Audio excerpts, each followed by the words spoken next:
Now let's see this question. We have two tables R1 and R2। ठीक है, हमारे पास यहाँ पे 3 टपल्स हैं और यहाँ पे भी 3 टपल्स हैं। Find the number of tuples in the result of the following algebraic expression based on the above tables. पहला एक्सप्रेशन है हमारे पास ये R1 conditional join on R2।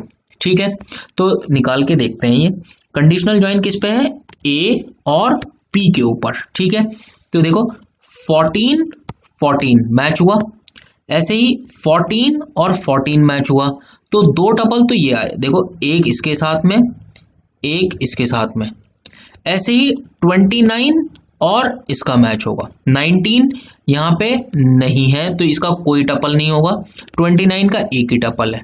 तो देखो यहाँ पे 14 के साथ 2 टपल, 29 के साथ एक tuple. So how many tuples are there, number of tuples equal to 3 in this query. Okay, let me remove this things for next question.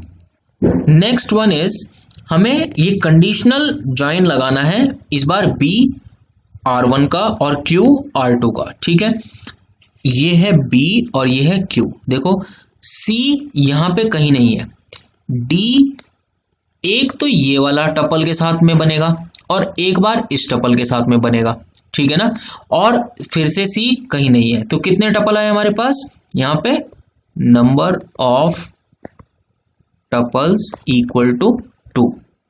Okay, next one is, we have a conditional join on 2 condition, that is A of R1 equal to P of R2 and this is and R1 dot C equal to R2 dot R। ठीक है, तो इसको पहले remove कर देते हैं और फिर चेक करते हैं क्या होगा। R1 का A और R2 का P और C और R। ठीक है, A और P, C और R। ठीक है, तो दोनों चीजें चेक होनी चाहिए। देखो 14 और 9, 14 और 10 ये तो मैच नहीं हुआ, 14 और 9, 29 और 7 नहीं मैच हुआ, 14 9 14 9 तो ये तो मैच हो गया। तो एक टपल तो बना 14C 9 14D 9। ओके, क्योंकि ये कॉलम डिफरेंट हैं तो यहां पे क्या होगा, A B C P Q R, ये पूरे के पूरे सारे कॉलम्स आएंगे और ये पूरा का पूरा रो आएगी आंसर के अंदर। कोई भी डुप्लीकेट नहीं है इसमें, because column names are different. अगर ये R की जगह लेट से A होता तो ये फिर नहीं आता। ठीक है, ऐसे ही 19 का तो यहाँ कोई मैच ही नहीं है, 29 का ये मैच है बट यहाँ 10 है और यहाँ 7 है, तो कितने टपल जनरेट हुए, सिर्फ एक। तो यहाँ पे आएगा number of tuples equal to 1 and R1 natural join R2। ठीक है, अब नेचुरल जॉइन का आपको याद होगा कि अगर हमारे पास R1 के अंदर और R2 के अंदर कोई भी कॉमन एट्रीब्यूट नहीं है, यहाँ पे A है B है C है, यहाँ पे P Q R है, कोई भी कॉमन एट्रीब्यूट नहीं है, ये कॉमन फील्ड नहीं है, तो नेचुरल जॉइन क्या हो जाता है, क्रॉस प्रोडक्ट। यहाँ पे कितने टपल्स हैं, 3, यहाँ पे कितने टपल्स हैं, 3, तो टोटल कितने हो जाएंगे क्रॉस प्रोडक्ट में, 3 into 3 that is number of tuples will be 9। Okay, ये नेचुरल जॉइन है लेकिन कुछ कॉमन ना होने की वजह से क्रॉस प्रोडक्ट हो गया। अगर कॉमन हो जाता तो क्रॉस प्रोडक्ट नहीं होता, फिर कॉमन वाली वैल्यू पे हम मैच करते। Okay, next let's see this question. We have 3 relations R1 R2 R3 having these data. Question is, find the number of rows returned by the below relational algebraic expression. Assume that R1 union R2 will have the same schema as R1. अगर वो नहीं भी देते ये बात कि R1 union R2 have same schema as R1, तब भी हम R1 का स्कीमा ही मान लेते। Why? क्योंकि EID ename eSalary, EID ename eSalary, ये यूनियन करने पे स्कीमा सेम रहता है, बिकॉज वो क्या करता है, रिलेशनल अलजेब्रा डुप्लीकेट्स हटा देता है। ठीक है, अब इसका पहले हम यूनियन निकाल लेते हैं। देखो क्वेरी क्या है हमारी, R1 union R2 then conditional join with R3। ठीक है, तो पहले R1 यूनियन R2 निकाल लेते हैं। देखो इसी के अंदर अगर मैं आगे लिख दूं वैल्यू, तो ये 3 वैल्यूज तो लेट से रहेंगी। आगे वैल्यू चेक करते हैं। देखो 18Q300, 18Q300, ये तो हमारे पास क्या है, वैल्यू ऑलरेडी है, तो ये वैल्यू नहीं आएगी क्योंकि डुप्लीकेट वैल्यू नहीं आती है रिलेशनल अलजेब्रा में। लेकिन अगर ये एसक्यूएल में होता यूनियन, तो ये नीचे इसके लिखा जाता, डुप्लीकेट वैल्यू आती। ठीक है, 28A400 इसमें नहीं है तो यहां लिख लेते हैं 28A400। 101B200 इसमें नहीं है तो लिख लेते हैं 101B200। 102R100, 102R100 ये भी डुप्लीकेट है तो इसको लिखने की जरूरत नहीं है। तो यहां पे हमारे पास 5 टपल्स हो गए R1 यूनियन R2 में। अब उसके बाद वो कह रहा है कि R1.EID इज ग्रेटर देन 43 और R3.EID इज लेस देन 18। इस कंडीशन के ऊपर R3 के साथ इसको ज्वाइन कर दो। तो देखो आप अगर इसके अंदर ज्वाइन करोगे तो पहली मिस्टेक क्या करोगे, देखो यहां पे R1.EID इज ग्रेटर देन 43, 43 से ग्रेटर एक तो 102 है और एक 101 है, और R3.EID लेस देन 18 तो वो है ये वाली वैल्यू। तो या तो आप करोगे ये 2 into 1, जो कि आप बोलोगे 2 into 1 is 2, आंसर आ गया, या आप क्या करोगे इन 2 की वैल्यू की मल्टीप्लाई इन 2 के साथ दैट इज 4, और फिर इसकी मल्टीप्लाई इन 5 के साथ दैट इज 5, 5 + 4 आप दे दोगे आंसर 9, जो दोनों ही गलत है। आप इनको करके देखो जरा, इनका हम यूनियन कंडीशन निकाल के देखते हैं, सारी निकाल के देखते हैं क्या क्या आएगा आंसर। देखो EID, फिर E नेम, E सैलरी, और ये EID तो देखो यहाँ पे ऑलरेडी आ चुका है तो वो नहीं आएगा वापस, और फोन क्योंकि डुप्लीकेट नहीं रखने हैं। अब ये कह रहा है EID इज ग्रेटर देन 43, तो देखो ये आया 102 और 101, बाकी तो 43 से ग्रेटर है ही नहीं, तो सिर्फ ये वाली 2 रोज सेलेक्ट हुई, और इन दोनों के साथ में क्योंकि इसके ऊपर अभी कोई कंडीशन नहीं, और का केस है, ठीक है ना, या तो ये कंडीशन ट्रू हो या ये, तो पहले इस कंडीशन पे चेक करते हैं।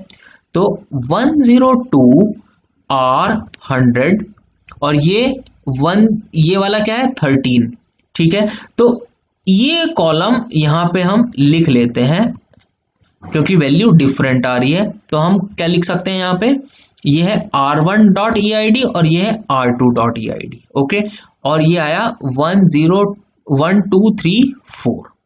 ऐसे ही 102R100 और फिर यहां पे आएगा 4321 और 102।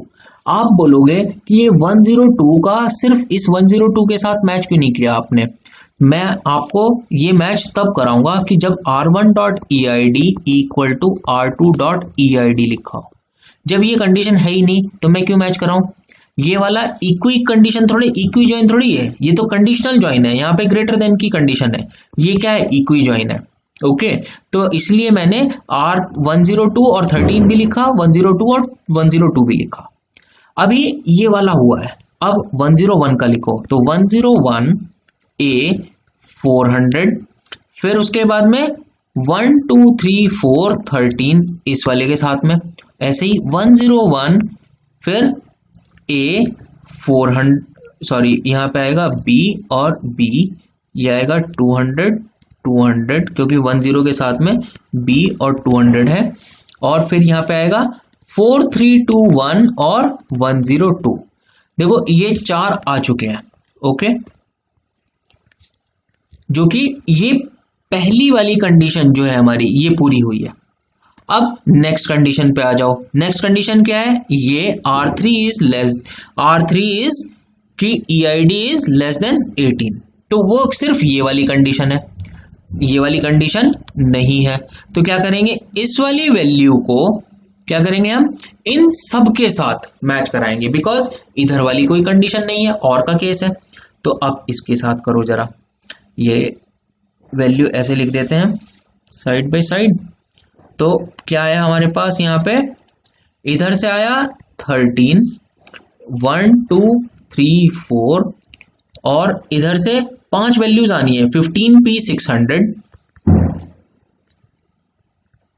और फिर उसके बाद वैल्यू है 18q300 ये वाली 18q300 और यहां से तो यही रहेगा 1 2 3 4 13 क्योंकि इसके साथ मैच हो रहा है, ये वाली वैल्यू के साथ मैच हो रहा है इन सब का, ठीक है ना।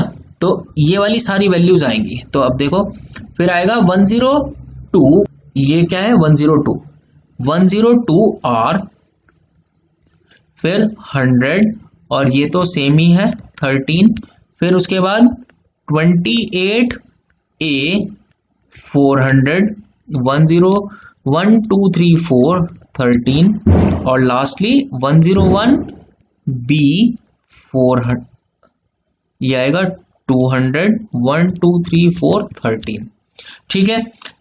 इसके पांचों हो चुके हैं। अब देखो जरा, ये वाली तो हमें निकालनी नहीं है क्योंकि ये 102 इज नॉट लेस देन 18।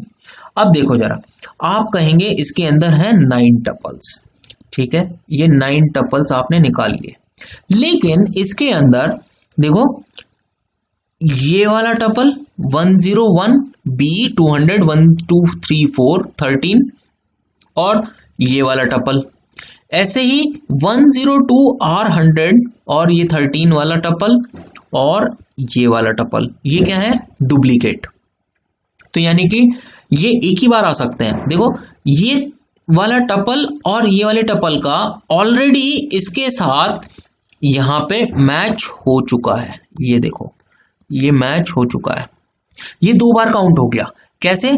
जब आपने इस टपल को और इस टपल को, जो कि कंडीशन पहली वाली ट्रू हो रही थी, इसके साथ किया था और ये 2 बार हो गए, 2 काउंट हो चुके हैं, और फिर आपने इसको इन सब के साथ किया तो ये वाला फिर से कंसीडर हो गया, तो इसीलिए ये क्या हुए डुप्लीकेट। और आप बहुत अच्छे से जानते हो कि हमारे पास में रिलेशनल अलजेब्रा में डुप्लीकेट्स नहीं आते हैं, नॉट दिस वन ओके। तो ये वाला और ये वाला हम डिलीट कर देंगे, ओके। तो हमारे पास कितने टपल्स बचे? This is 1 2 3 4 5 6 and last 7। Total कितने थे? 9, जिसमें से 2 डुप्लीकेट थे, उनको माइनस कर दिया तो बचे 7 tuples. This is our answer. तो उसने यही पूछा था, क्वेश्चन क्या था?